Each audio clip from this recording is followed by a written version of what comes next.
नमस्कार. डी न्यूजमध्ये आपलं स्वागत आहे.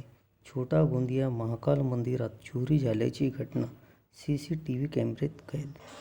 छोटा गोंदिया महाकाल मंदिर हे पांगोली नदीच्या किनाऱ्यावर स्थित आहे. या परिसरात देवी दर्शनाकरिता दररोज हजारो भाविक येत असतात.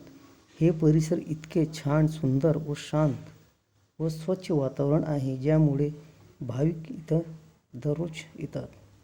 या परिसरात महाकाल समितीतर्फे सुरक्षेच्या दृष्टीने CCTV कॅमेरे लावण्यात आले आहेत.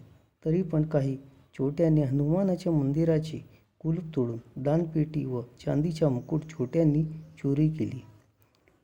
ह्या चोरीची तक्रार समितीमार्फत गोंदिया शहर पोलिसात केली आहे. पुढील तपास गोंदिया शहर पोलीस करीत आहे.